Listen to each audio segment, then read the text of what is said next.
한술 더 떠가지고 미성년자 업소로 찾아간 거예요. 이분이 이제 40대인데 최근에 수임했던 것 중에 가장 황당했던 거는 또 뭐가 있으세요? 최근에 이제 로스쿨에서 이제 형사소송법 공부를 할 때 함정수사라는 걸 배워요. 경찰이 함정수사를 함부로 하면 처벌할 수 없다 뭐 이런 게 배웠는데 그걸 떠올리게 만든 사건이 있었어요.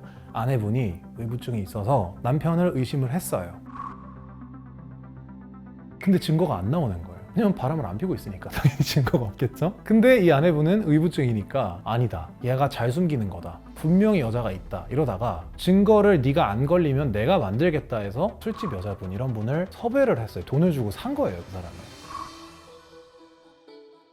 그래서 남편이 어디에 매주 여기 가니까 거기에 가서 접근해가지고 유혹해서 불륜을 해달라. 이게 거짓말 같죠? 있어요, 실제로 이런 경우가. 그러니까 진짜 상상을 초월해요. 정말 현실 세계는. 드라마에서도 안 나와요, 이런 거는. 그래서 그 남자 어떻게 됐어요? 남자는 넘어갔어요. 근데 어떻게 걸린 거예요, 그러면? 그래서 그 여자분이 너 걔랑 지금 연락하지, 술집 여자랑 이렇게 된 거예요? 그래서 이제 여자분이 접근을 해서 둘이 이제 성관계를 갖고 잠자리 가지고 이제 연인으로 발전을 하고 남자는 이제 몰래 바람 피고 있다고 착각을 하고 이렇게 지내고 있었던 기간이 있었을 거 아니에요? 근데 그러다가 이제 상간녀 호소인이 자기도 힘들잖아요. 사랑하지도 않는데 막 연기해야 되고 막 연락 받아주고 이래야 되니까 이 돈 받고 할 짓이 못 된다 이렇게 된 거예요. 그래가지고 이분이 나 더 일 못한다, 돈 더 달라 이랬는데 이 아내분 입장에서는 돈이 떨어졌거든요. 돈을 꽤 많이 줬나 봐요. 그리고 이제 이 아내분 입장에서는 증거 확보를 했잖아요. 또 상간녀 호소인이 증거를 쫙 넘겨줬으니까. 그래서 이제 내가 너 이제 더 필요가 없는데 내한테 돈을 왜 주냐 이랬더니 상간녀 호소인 여자분이 너 나한테 추가금 얼마 안 주면 남편한테 폭로할 거야 이랬는데 돈 없다 이러니까 이제 폭로한 거죠. 여자분이 이제 바로 잠수 타기 전에 이제 메시지를 남겼죠. 이러이러한 사주를 받고 내가 한 거다. 아내와의 카톡 내역 이런 것들 쫙 넘기고 차단 이러고 잠수 이렇게 돼버린 거예요. 그럼 변호사님한테 그 남자분이 오신 거죠? 그쵸. 뭐래요? 그 남자분도 떳떳하고 잘했다 이런 입장은 아니셨죠. 근데 어쨌든 본인도 넘어갔잖아요. 그러니까 이게 할 말이 없는 거예요, 약간. 그래가지고 이제 이혼 한이 많이 하다가 소송까지 갈 뻔했는데 남편 쪽에서도 이제 이 여자가 정상이 아니구나, 플러스 그래 나도 뭐 넘어갔는데 내가 뭐 할 말이 있겠냐, 빠르게 깔끔하게 협의 이혼으로 끝났던. 근데 의부증인데 또 이혼을 해줬네요? 의부증인 분이 원하는 게 뭔지는 모르겠어요. 의부증 환자들이 그러면 내 남편이 불륜을 하지 않고 있다는 걸 100% 확신을 하면 갑자기 남편을 사랑하게 된다? 그것도 아닌 것 같아요. 그래서 그게 병인 거예요. 막말로 남편이 도청장치라도 달고 내가 24시간 뭐 하고 있는지 다 알려줄게 해도 그 사람들은 남편을 그렇게 사랑하지 못해요. 그 사람은 목적이 이혼도 아니었고 그냥 의심을 하기 위해 사는 사람이라고 느껴질 정도로 병에 가까웠다. 완전 자기 파멸이잖아요, 이거야말로. 그쵸? 뭐 어떡하겠어요, 근데 그런 사람인 걸. 근데 이게 만약에 그럼 이분 합의로 됐지만 만약에 법원에 가면 어떻게 되는 거예요? 제 생각에는 쌍방귀책으로 나왔을 것 같아요. 왜냐면 의부증인 아내가 원인 제공을 했고 함정수사까지 한 건 좀 선을 너무 많이 넘었고 어쨌든 거기 넘어갔고 그럼 이게 누가 유책 배우자냐? 없는 거죠. 마치 정말 쉽게 비유를 하자면 서로를 맨날 폭행하는 가정폭력 부부 약간 이런 느낌. 그러면은 그냥 쌍방귀책으로 서로가 서로한테 위자료 안 주고 재산 분할하고 땡 이런 식으로 끝납니다. 차라리 헤어지길 잘하는. 그쵸. 서로를 위해 헤어져야 되고 그 여자분은 결혼을 하시면 안 되는 분이고. 혹시 다른 썰도 더 있나요? 수위가 좀 높은데 해도 되는지 모르겠어요.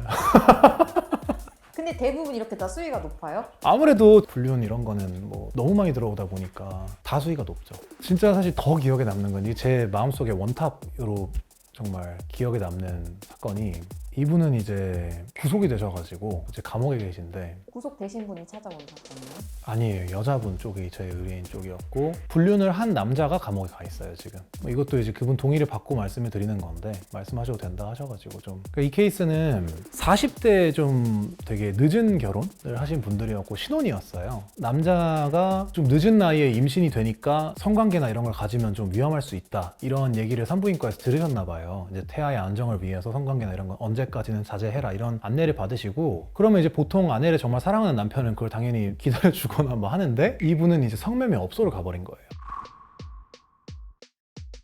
일단 여기서부터 이혼 사유가 되죠. 바로 유책이니까. 근데 여기서 이제 한술 더 떠가지고 미성년자 업소로 찾아간 거예요. 이분이 이제 40대인데 그러니까 일반 성매매는 보통은 감옥에 가거나 그러진 않아요. 그냥 벌금 내고 뭐 교육 좀 받고 이렇게 해서 봐주는데, 전과만 남기고 봐주는데, 미성년자 성매매는 얘기가 달라요. 아시겠지만. 그래서 보통 이제 감옥 보내는 경우도 많고, 미성년자와 부모님에게 뭐 합의금을 주지 않으면 실형 보내는 경우도 진짜 있어요. 그래서 많이 무겁죠, 여기서부터. 그래서 벌써 유책은 된 거예요. 그리고 잘못하면 감옥 가는 단계까지 갔어요. 미성년자 성매매만으로. 근데 거기서 그쳤으면 합의 좀 하고 이혼만 당하고 집행유예 정도 받고 빠져나갈 수 있는 선이었는데, 더 넘어버린 거예요, 선을. 미성년자 성매매에서 미성년자와의 사랑으로 넘어가 버렸어요. 찐사요? 아니면은 무슨 사람이에요?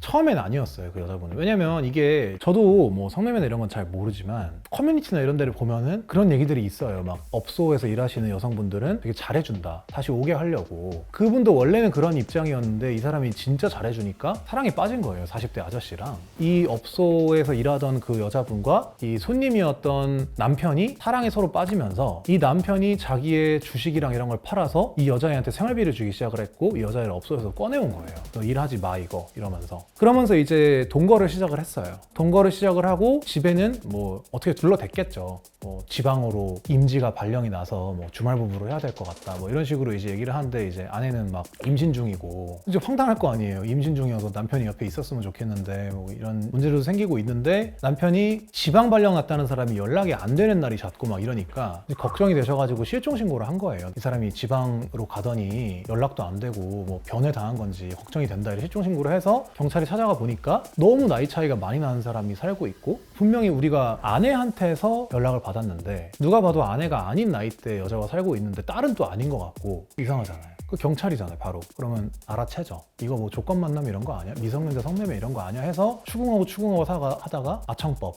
아동복지법, 미성년자 성매매 이런 쪽으로 입건이 돼가지고 경찰들이 인지수사를 해서 체포하고 뭐 구속하고 이런 것까지 가다가, 아내가 자연스럽게 알게 된 거죠. 경찰들이 연락을 해주니까 당신 남편 지금 뭐 유치장에 나와 있다, 이런 식으로. 진짜 이해가 안 가는 게, 본인도 찐사라고 생각했으니까 그 정도로 했을 텐데 왜 이혼을 안 하는 거예요? 그러니까 저도 그분들의 마음을 다 이해는 못하지만, 어느 것 하나 놓치고 싶지 않은 욕심? 그러니까 아내와의 관계에서도 원만하고 싶고, 아이도 낳고 싶고, 이혼하자는 말을 꺼낼 용기도 없고, 근데 지금 이 여자가 진짜 내 사랑인 것 같고 이게 훨씬 더 행복하고 막 이러니까 그냥 몰라, 그냥 하고 싶은 대로 할래 이러고 거짓말하고 뭐 주말부부하고 이러다가 연락도 안 받고 제대로, 그러다가 이제 경찰에 뭐 실종. 이게 이제 스펙타클하죠, 진짜. 네. 그래서 궁금한 게, 이렇게 경찰이 몇 살이에요? 라고 물어봤을 때 꼭 대답을 해야 돼요? 말을 할 의무는 없죠. 뭐 영장을 갖고 오거나 한 게 아니면. 근데 말을 안 해주면 경찰관이 더 수상하게 생각하고 체포할 수도 있죠. 그래서 그 리스크는 본인이 져야 되는 거예요, 책임은. 예를 들어서 저희 불륜 사이라서 저 말하고 싶지 않은데요? 라고 하면 안 되는 거예요? 근데 그 여자분은 체포되지 않아요. 남자랑 여자가 나이 차이가 너무 많이 나면 미성년자 성착취 내지는 아동 학대로 남자가 처벌되는 거예요. 그러니까 불륜 관계니까 그냥 넘어가 달라라고 해도 소용없어요. 성착취라고 보고 아동 학대로 보기 때문에. 그래서 말을 하든 안 하든, 네가 뭐라고 말을 하든 우리는 네가 성매매나 성착취범 같으니 널 형인범 체포하겠다, 이런 식으로 체포를 해버리면 바로 유치장으로 가서 구속영장 나오고 감옥에서 썩어야 된다. 이 경우는 실종 신고 때문에 어쨌든 걸린 케이스잖아요. 그럼 보통 다른 불륜은 어떻게 걸려요? 너무 많아요. 아이패드, 갤럭시워치, 뭐 내비게이션. 제일 많이 걸리는 케이스는 카카오톡 알림이 제일 흔한 것 같긴 해요. 어디야? 이런 거. 어디야? 어디야라는 거 잘 안 하거든요. 그 유부남녀들한테 올 연락이 아니거든요, 그게. 여자의 촉 이런 게 딱. 요새는 이제 다들 잘 아시니까 그런 걸 꺼두잖아요. 못 보게 하거나. 그러니까 그 다음으로 이제 차 내비게이션 목록. 아내랑 남편이 같은 차를 타는 경우가 많은데, 뭐 현대차 내비가 너무 좋단 말이에요. 티맵을 안 써요, 현대차 타시는 분들은. 딱 눌렀는데 의왕 저수지, 일산 호수 뭐 이런 거 이상하단 말이에요. 여기를 갈 사람이 아닌데. 이제 그게 보통 문제가 됐고, 또 세 번째로는 배민 주문 목록. 그러니까 왜냐면 그게 배민도 일정 결제 액수가 넘어가면은 VIP로 막 배달 면제해주고 이런 게 있어서 부부가 배민이나 쿠팡이츠 아이디를 공유하는 경우가 많아요. 특히 쿠팡 로켓 이런 거는 한 사람이 해서 나눠 쓰면 되니까. 근데 거기서 주문했던 목록들이 남아있단 말이에요. 근데 이제 맛있게 먹고 즐기느라 그 주문 목록 삭제할 생각을 못 하는 거예요. 그러면은 이 주소지로 2명치의 식사가 배달이 됐는데 내 남편 말고는 이 아이디를 쓰는 사람이 없어. 2인분을 여기서 안 맞는 거예요. 시기와 장소가. 그럼 이제 여자의 촉이 발동되는 거죠. 배달 목록은 진짜 잘 안 보겠다. 배당 먹는 거 생각을 잘 못하죠. 사람이 그렇게까지 치밀하지 못해요. 로봇가 아니기 때문에 어디서 걸릴지를 알 수가 없어요, 진짜. 갤럭시 워치를 집에 놓고 운동할 때만 쓰는 사람들도 많잖아요. 근데 카톡이 왔는데 워치에는 뜬 거예요. 근데 워치에 뜬 걸 아내가 볼 수 있다. 이걸 떠올릴 수 있는 사람은 거의 없어요. 그런 식으로 걸려요. 그래서 분류는 어떻게든 잡히게 돼 있는 것 같아요. 그런 거 말고 하나 더 알려주세요. 여기도 많이 걸리니까 찾아보라고. 제가 좀 기억에 남는 이걸로도 걸리는구나 싶었던 기억이 있는 게 3가지가 있어요. 첫 번째가 마이 제네시스. 요새 현대차든 제네시스든 뭐 벤츠든 BMW든 너무 차량들이 좋아져서 어플에서 주행 기록이랑 이동 이력들이 다 남아요. 제네시스는 이제 마이 제네시스라는 어플이 있고 BMW 마이 BMW라는 어플이 있고 막 다 있는데 거기에 여기에 드라이브를 몇 분 가고 여기가 몇 킬로였고 기름 연료 소모량은 몇 리터였다 이런 것까지 나온단 말이에요. 그래서 그게 단초가 되는 거죠. 여기 갔다고 안 했는데 거짓말했네? 거짓말을 왜 했지? 이러면서 이제 걸리는 경우 있고 두 번째로 남편이 켈빈 클라인 팬티를 갑자기 산다. 분명히 이 사람은 유니클로 팬티만 입다. 사람 더 이상 말을 아끼겠습니다. 그러면 이제 수상하다. 잘 보이고 싶은 누군가가 생겼구나. 그거 너무 티나는 행동 아니에요? 티나는 행동을 할 수밖에 없는 게 그거를 주문이나 받는 것 자체는 몰래 할 수 있는데 그 속옷을 보관할 데가 없잖아요. 입고 나가야 되니까. 그러니까 옷장 깊숙이 숨겨두고 막 이런 거예요. 그런 케이스도 있었어요.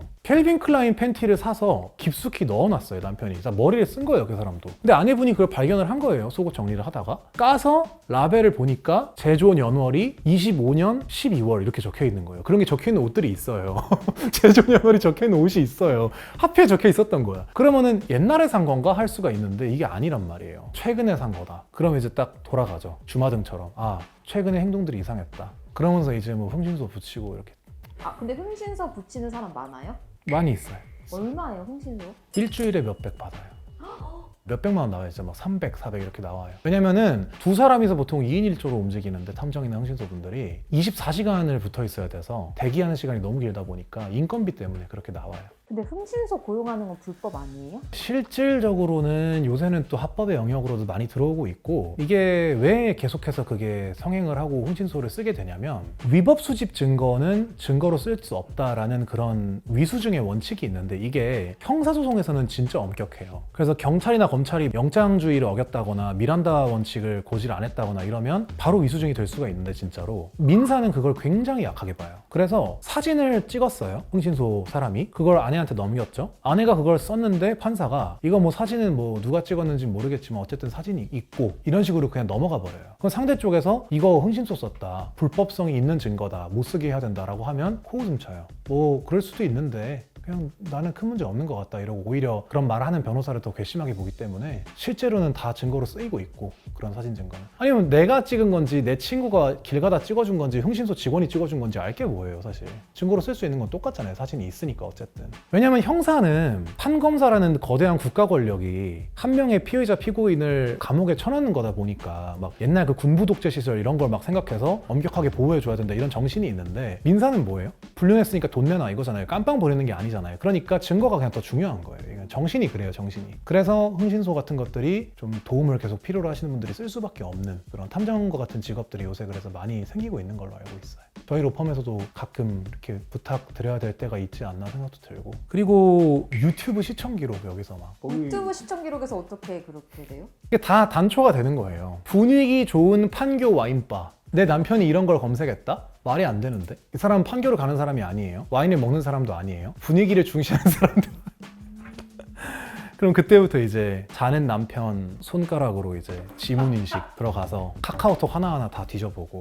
그렇게 시작을 하는 거죠. 정말 온갖 곳에서 다 걸리기 때문에 불륜을 만약에 하고 계신 분들은 정말 저는 그냥 차라리 이혼을 하시고 상처를 덜 주는 게 낫지 않나. 그거를 갑자기 알게 된 상대의 그 충격이나 이런 걸 생각하면 정말 그냥 차라리 이혼을 하는 게 낫지 않나. 정말 해야 된다면 불륜은. 불륜은 정말 반드시 걸린다고 저는 생각을 해요. 배우자가 알고도 모르는 척 하는 경우도 있고 상처를 많이 주는 일이기 때문에 원만한 결혼 생활을 위해서는 어떤 이성적인 애정이나 이런 것도 중요하지만 우정과 의리로 책임감 이런 것들도 좀 더 가지시려고 노력을 하면서 대화를 많이 하고 남자분들은 좀 더 다정하게 말씀하시면 좋을 것 같고 내가 정말 불륜을 해야 될 것 같다 싶으면 차라리 이별을 하고 이혼을 하고 하는 게 낫지 않나 차라리 그런 생각을 많이 하면서 일을 하고 있습니다. 오늘은 이 정도만 전해드려볼게요.